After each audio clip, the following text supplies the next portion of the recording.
Yes, he said. That's the whole point, isn't it? At the far side of the outer circle, some sort of procession was forming up.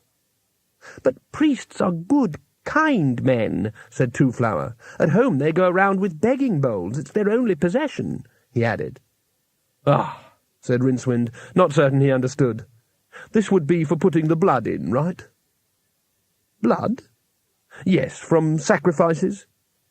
Rincewind thought about the priests he had known at home. He was, of course, anxious not to make an enemy of any god, and had attended any number of temple functions, and on the whole he thought that the most accurate definition of any priest in the Circle C region was someone who spent quite a lot of time gory to the armpits. Two-Flower looked horrified. "Oh, no," he said. "Where I come from, priests are holy men who have dedicated themselves to lives of poverty, good works, and the study of the nature of God." Rincewind considered this novel proposition. "No sacrifices?" he said. "Absolutely not." Rincewind gave up. "Well," he said, "they don't sound very holy to me." There was a loud blarting noise from a band of bronze trumpets. Rincewind looked around. A line of druids marched slowly past, their long sickles hung with sprays of mistletoe. Various junior druids and apprentices followed them, playing a variety of percussion instruments that were traditionally supposed to drive away evil spirits, and quite probably succeeded. Torchlight made excitingly dramatic patterns on the stones, which stood ominously against the green-lit sky. Hubwards, the shimmering curtains of the Aurora Coriolis began to wink and glitter among the stars as a million ice crystals danced in the disk's magical field. "Bellerophon explained it all to me," whispered Two-Flower. "We're going to see a time-honoured ceremony that celebrates the oneness of man with the universe. That was what he said." Rincewind looked sourly at the procession. As the druids spread out around a great flat stone that dominated the centre of the circle, he couldn't help noticing the attractive, if rather pale young lady in their midst. She wore a long white robe, a gold torque around her neck, and an expression of vague apprehension. "Is she a druidess?" said Two-Flower. "I don't think so," said Rincewind slowly. The druids began to chant. It was, Rincewind felt, a particularly nasty and rather dull chant, which sounded very much as if it was going to build up to an abrupt crescendo.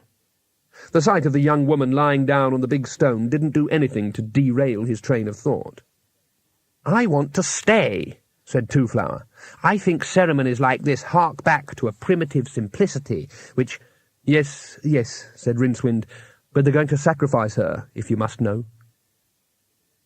Two-Flower looked at him in astonishment. "What? Kill her?" "Yes." "Why?" "Don't ask me.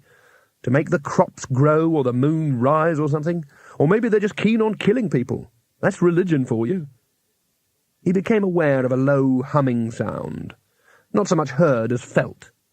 It seemed to be coming from the stone next to them. Little points of light flickered under its surface, like mica specks. Two-Flower was opening and shutting his mouth.